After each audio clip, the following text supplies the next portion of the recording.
brother from the cutter, always been a fighter, never been a runner. Woo. Mama was a hunter, daddy was a hunter, all my brothers hunt each other. Woo.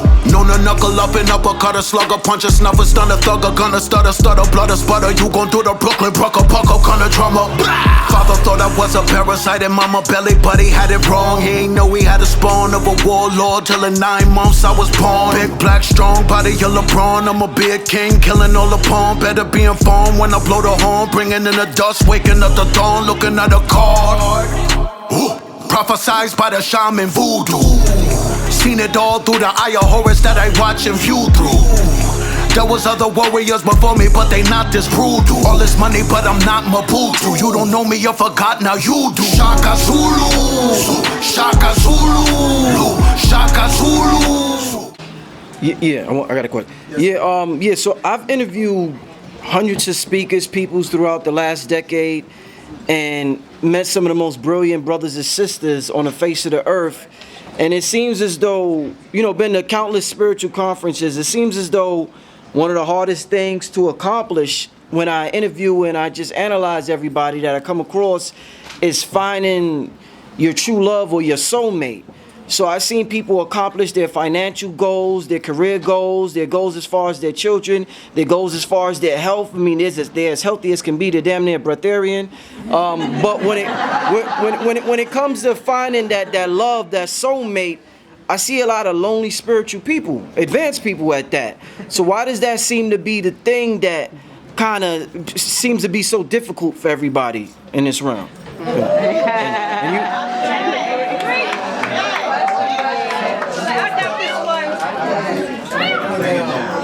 Bring it down.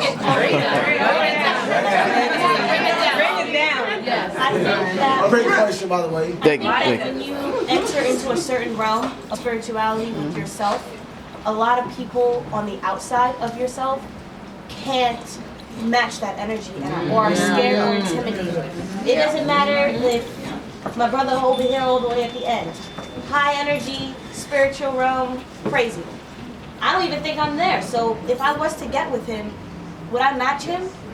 Probably not, And as much as I would want to be with him or he would want to be with me, we're not on the same level. I would still need to grow, and a lot of people don't realize that. You can be as spiritual as you want, but you still need growth. You need to grow yourself, and you need to grow together. Relationships are supposed to be like this. They're not just supposed to go straight up. And a lot of people don't understand that. They want to grow together, be together all the time. A lot of spiritual people are alone because a lot of people just don't understand that. Also, a lot of spiritual people are just trying to find themselves, or they're so used to isolation and solitude that even being with another person, it just gets overwhelming in certain times, or we just don't even know how to express that level of physical love, of emotional love, because we're so invested in ourselves most of the time that it's hard to push that out onto someone else and for them to understand that, So at least for me, I feel like I've literally been single my entire life. It's crazy, honestly. I'm just I'm a great person. I don't understand why, and it's so hard to match other people. It really is. They can be cut from the same cloth, but still your life lessons, what you've gone through, their daddy issues, their mommy issues, their diet, it's not there, And I just learned that I had to be okay with being alone. And if I have to be alone for the rest of my life, I'm not physically alone. I'm surrounded by love, I'm surrounded by energy. But finding that romantic love, sometimes you just have to, give it to yourself. Or you just wait it out.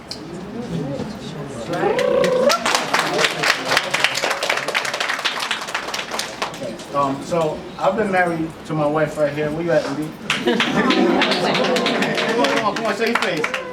Yeah. Right. So we've been married for 20 years. There you go, brother. All right.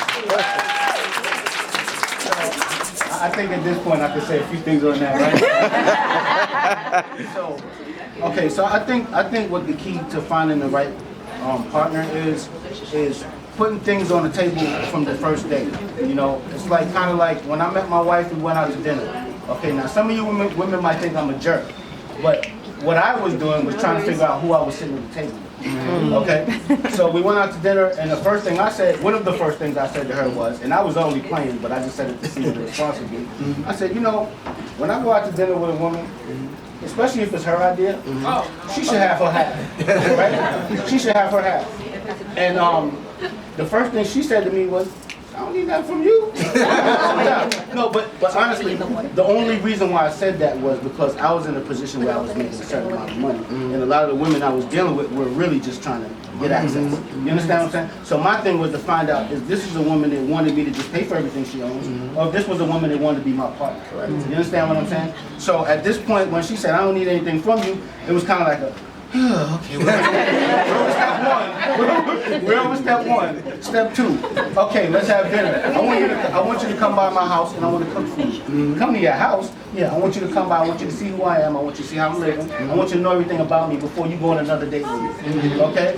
Come by. I cooked her a really nice meal. She was impressed. She liked my home. She thought it was clean and it looked nice. And things like this were the things that kind of laid down a certain foundation. Like, I'm not just trying to have sex with you.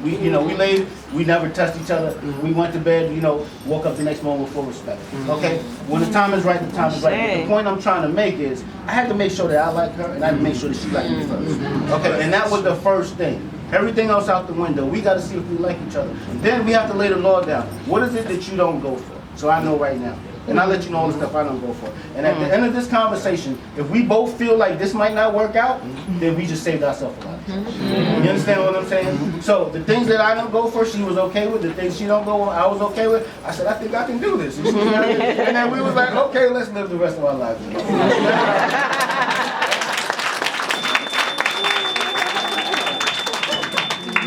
One of the things that I think that may be missing from this community, and I'm glad that Father Rich asked the question, is that we don't have the social settings for people of a certain kind of frequency and on a certain kind of path and of a certain kind of caliber to actually get together and to just meet, let alone combine. I mean, we're left with social media.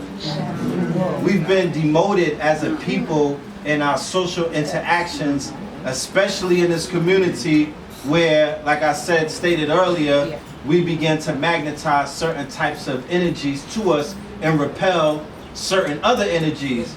But there's no real orientation set up. So a lot of us is just winging it.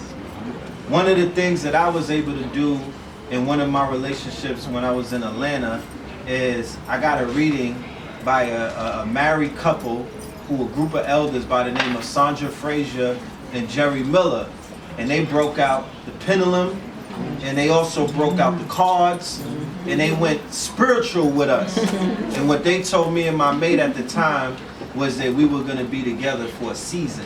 And there was a reason behind the season, because it was explained to me that was going to be my offset, that she was going to put me back together, but her journey and her purpose was bigger than me, vice versa mine, that we were only together for a season for us to put each other back together, and by doing such, she would be strong enough to continue her journey and I would be strong enough to continue my journey. And at the end of the 6 months, when she dropped me and I was like, where did that come from? It was on vacation. But we went back and got the reading by the elders, and they were like, they had to remind us, like, you were in your blissful stage, but one of the things that you didn't keep in mind was that we told you that this was seasonal and reasonable. So we agreed at that point that we had reached the end of our season. And I love that sister to this day. We're good friends, and still to this day, she's on her journey, I'm on her journey, and it whatever we did in those 6 months was powerful enough to get me to where I'm here. So that's something that they don't teach in Roman antics. That's something that they don't teach in our Negro experience. That's something that they don't necessarily teach in hip hop. You feel me? They've given it other terms. You dig what I'm saying? So we need to go back to this whole village mentality. The fact that the elders were our coaches, it felt good, because I felt like whenever things were going wrong, we still had them to go back to, and they were still there. They were responsible because, like this brother said, they have experience. So something that the elders and our mothers and fathers who, you know, we might not be in the best communications, that they could bring to the table, even if they're not together, is experience. They've been here longer than us. So they know certain things that we might not know.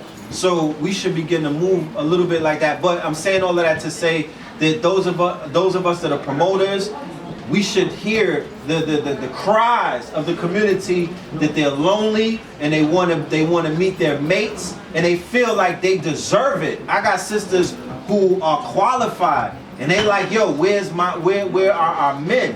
And I also know groups of brothers who they did the eternal work. They feel like they qualified, they got their proverbial shit together, and they're like, yo, where is my mate? I'm not on this planet just to be by myself.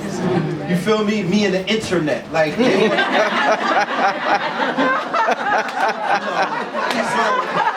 we need to do that. We need to collectively put that together because after all of this healing is done, there should be some kind of bonding taking place, and these are the environments where the magic could take place. So yeah.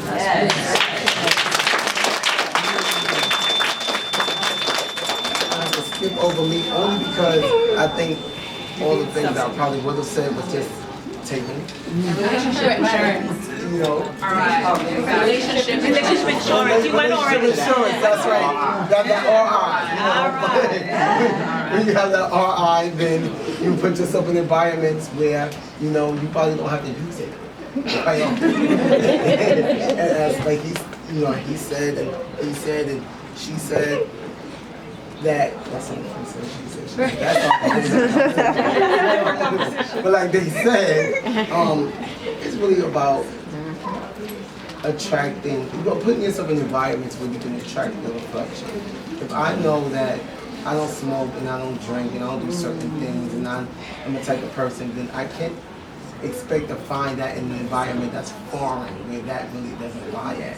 Because I mean, the chances are I probably won't get, you know, so I'm gonna be disappointed. So if you are an artsy person or you're a spiritual person, then go into environments where there are people like you. Chances are you're gonna have things in common. You know? And one of the building parts of a relationship is being able to have something in common with your mate. You know, if y'all fundamentally so different, then y'all must have a lot of clashes. So, but they said the best thing's been taken already. So. Right. Yes. Yeah. So you guys said so many things. So many great things. Everything that it goes back to self. I believe whenever it comes to attracting the proper mate, it really comes down to whether you love yourself, whether you're nourishing yourself, whether you're dating yourself. Everyone has a list, right? They have that list of what they want to make, right? Oh, we have this list. Well, whatever you want on this list to attract in a mate, my best teaching is to do it for yourself. And a lot of my friends, they make fun of me. They're like, you just got in a relationship. How are you getting in a relationship so fast? How are you in love so fast? Like, what is happening to you that you can attract love this fast? One, my own BS. I'm looking for daddy. So I'm gonna get it. And I'm gonna be real. But the other part about it is that I actually do believe in Prince Charming. I believe in fantasy. I believe in romance. I believe that I am able enough to attract a person that best meets me.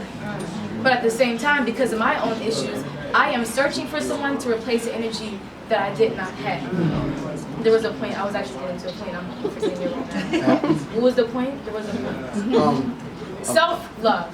So you wanna attract a mate, right? But then you're looking for someone to do all these things for you. You're looking for a mate to complete you. And I feel like you should do everything that you want your mate to do it for yourself. I mean, you can't do everything.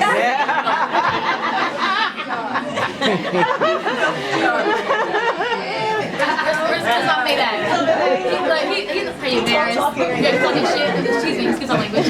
But you can't do everything. But make sure before you want to attract a partner, make sure every kind of energy you want that partner to give to you, whether it's financial energy, whether it's strength, whether it's whatever it is, sit back and take the time to attract it for yourself. Be those things for yourself. Because whenever you can go out and you can date yourself and you can be comfortable with being with yourself, being alone with self and everything around self, then the person that you attract most likely is on that same journey as you are, most likely they love themselves, most likely they're self-nourishing, most likely they're doing all the things for yourself that you're doing for yourself that you want them to do for you, and they're doing the same things for them at the same time, and you attract each other. So really it comes down to being selfish and finding that energy that you want, not just relationships and romantic love, but people around you. What do you want to get from people? Well, whatever those things are, make sure you do those things yourself to attract it from other people.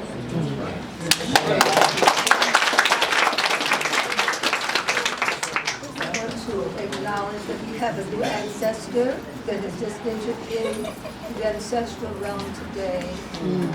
Thank you, woman Ife. We lift you up in your family because the father of the family, he has made his transition today. What's his name? Kenneth Joseph. Can we just see him twice? Just chant him. Lift him up in the family. Kenneth Joseph. Inhale. Kenneth Joseph.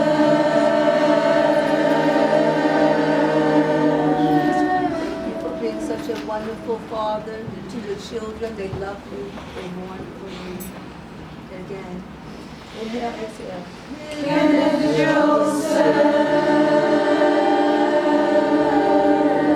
Thank you for loving our sister Ife and for her loving you and shedding her tears because she loved you so much.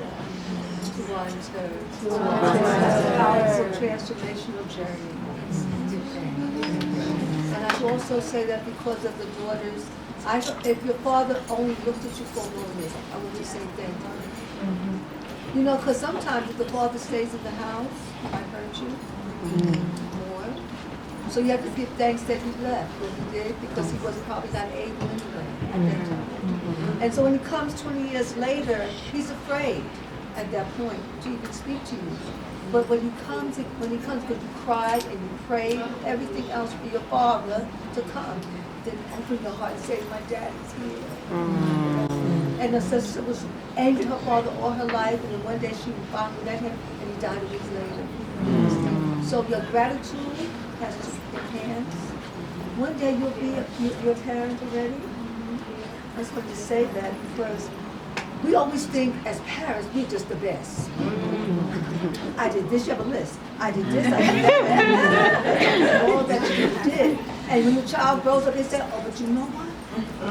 That time when I really needed you, you was not there. And you said, but I did all the other things. So if you are so grateful to your mother and father, then when it's your time, and you're on the scales of my eye, the child will have mercy upon you.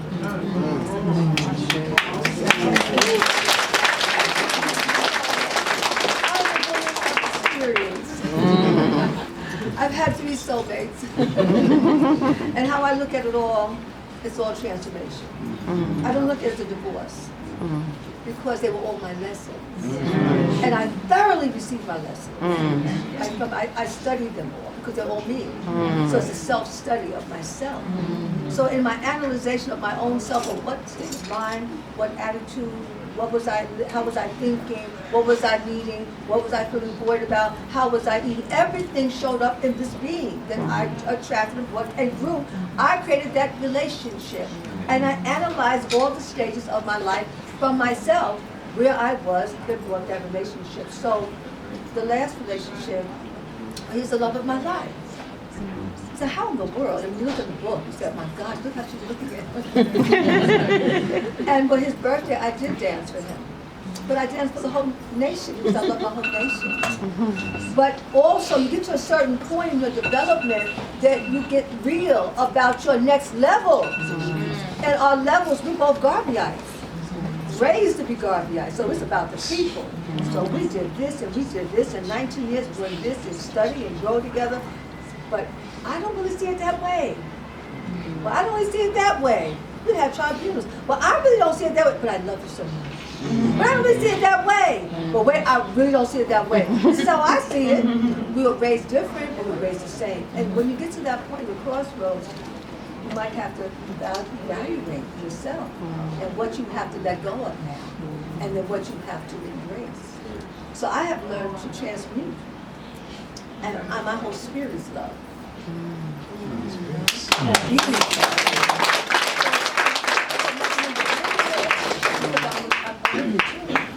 much that becomes an individual right now. When I see young women, I always pray for them. Don't worry, we're going to make your mate. Don't worry about it. Because you actually do make your mate. You're angry at your father. You're angry at your mother. You know what's going to make you going to have? That frequency. Change that frequency inside yourself in order to have that high frequency that you're seeking out. Otherwise, you're going to radiate, I don't trust, I'm angry, but you're so pretty, so lovely, so all together. But you radiate on this other stuff, and that's where the battlefield comes in. But I thought he wasn't, I thought she wasn't, all that. So we have a lot of healing to do. Well, see, that's why I said to women to say the one.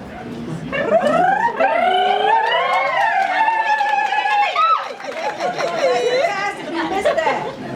We miss our rites of passage as the women, and we miss our rites of passage as the men. So the men have to huddle and get those men, pull those men in, right? And teach them from your experience.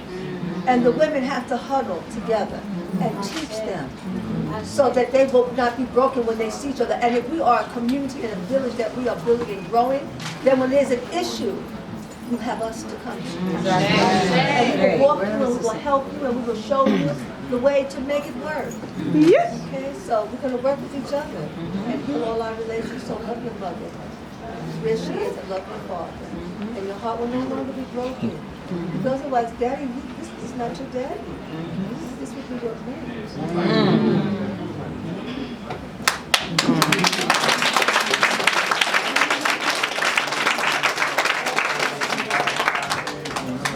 I think the question you asked was specifically about, I'm always hanging on to your every word. But I'm going to speak specifically to you asking about a specific and attaining a certain level. And you say that these people that you studied and looked at and interviewed have attained a certain level, and it seems like they have a problem at that point when you get to a, and you have attained all this spiritual success or enlightenment and knowledge and wisdom, and they have trouble attracting what having that kind of thing. And I think that part of that is that when we're on that path, we're seeking and we're open, and our hearts are open and our spirit is open, and we know that we don't know, and we're seeking, and so we're really open.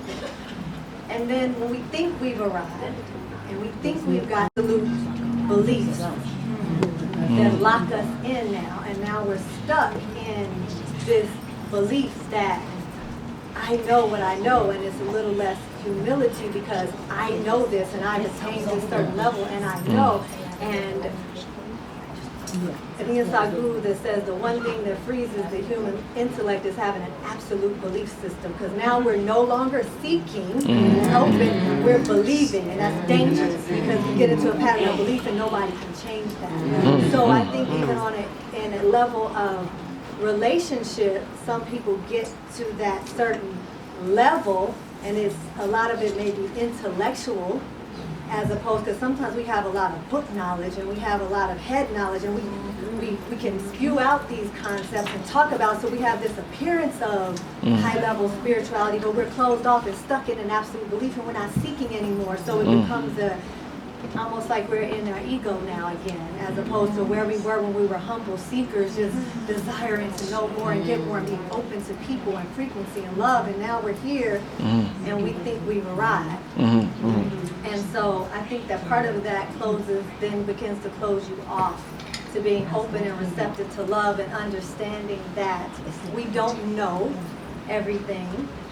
Even if we're stuck in a set belief system that we don't know, and when we're seekers and open, we accept other people's imperfections and perspectives, and tend to be more loving, as opposed to if we get locked into this set of I have to have and this has to be this way, and thinking more about what are you bringing to the table instead of what do I have to offer you, how can I be of service to you, how can I offer love to you, and then that energy attracting someone else with the same spirit, as opposed to what are you bringing me to the table? And a lot of us walk around with that when we so-called attain, and none of us have attained full enlightenment, or we wouldn't be sitting in the Right. We still have work to do on this earth plane. And so we get to these levels and think, I have arrived and nobody can match me. Who's my mate? Because ain't nobody on my level. Well, that's the problem. So I think that the more that we elevate, the more we need to seek and continue to seek, and always have that part of seeking and not get stuck in these absolutes, and just being more open to love, and understanding that too, that we don't own anybody or anything, that we don't, that our mates that we do when we find that divine counterpart, that they don't belong to us. I'm like, my man, it's mine. You know, he still is my that I'm calling him now, for lack of a better term. Divine counterpart is his own man and his own person, and I don't own or control him. He can do whatever he wants to do. I get to decide if I want to deal with him. But he knows he can do whatever he wants to do.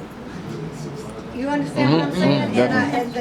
And the lesson in that is that we all are going to learn that lesson. And one of my teachers said that you're going to learn that now, or the maggots are going to give it to you. You don't own nobody. And I always add on to it and say the maggots or the fire, depending on how you decide to go about it.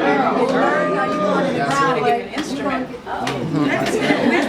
Where's the lesson? I have a quick question. Hold on a second. Sure. Just hold it for a quick second. Let them two finish. He have to make a statement, and then I want to hear your question. Thank you, sweetheart. Good. I'm done.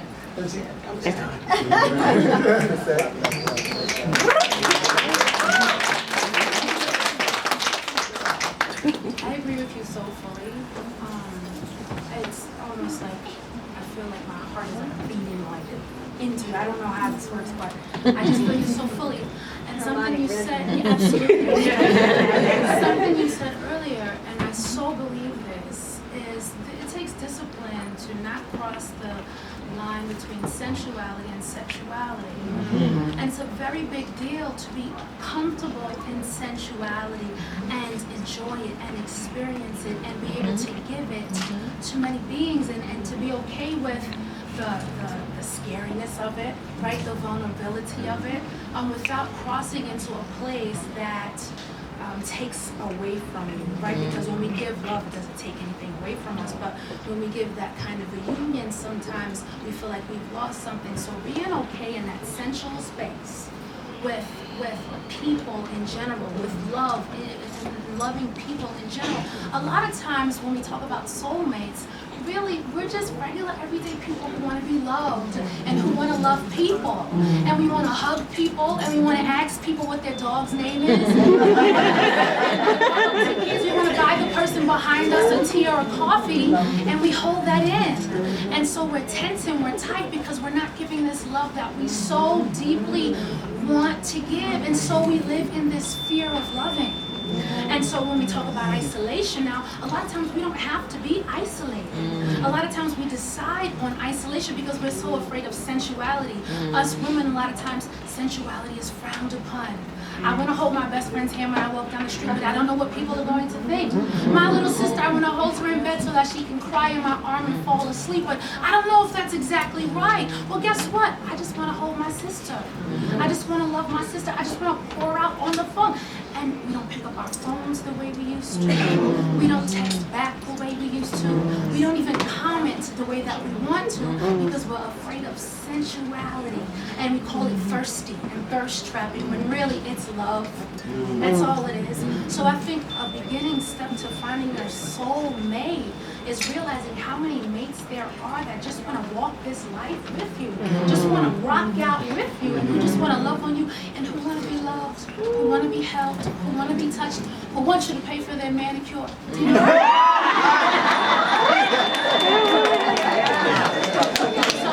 So all I'm saying there is it's okay to love all the time. And your soulmate is going to be attracted to that love that you give. He or she is going to reciprocate that love because they see you doing it already. You don't have to wait till you meet your soulmate to love.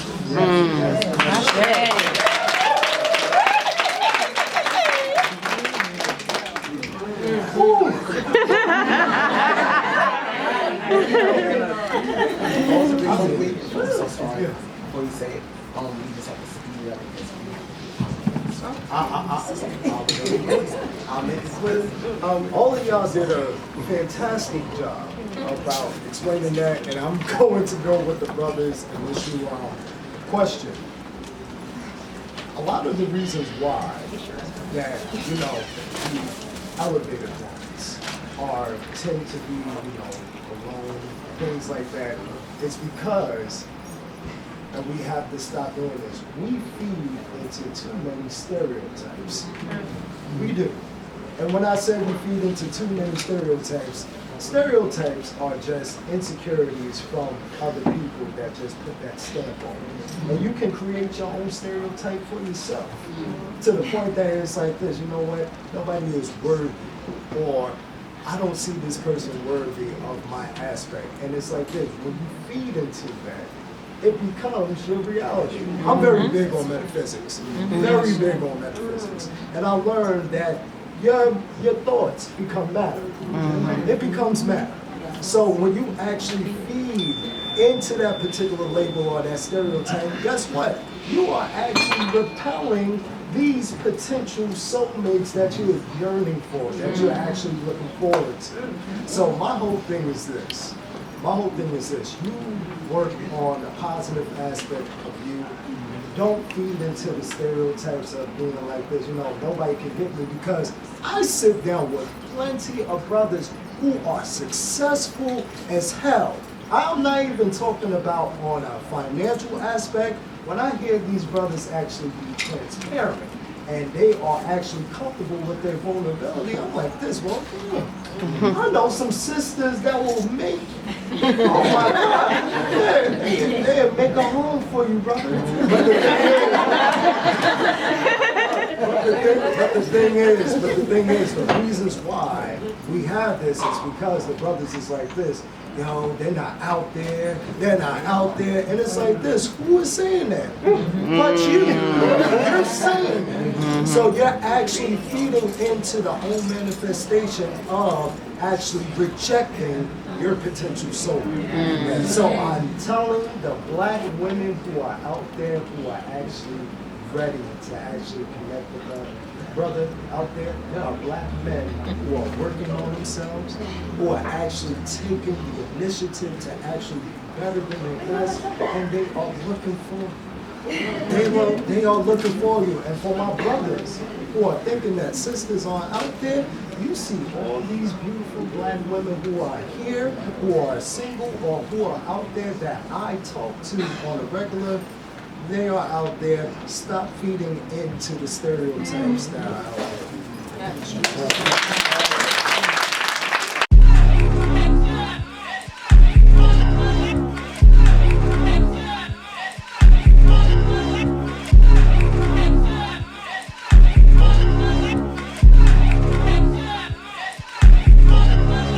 Young brother from the gutter, always been a fighter, never been a runner. Woo.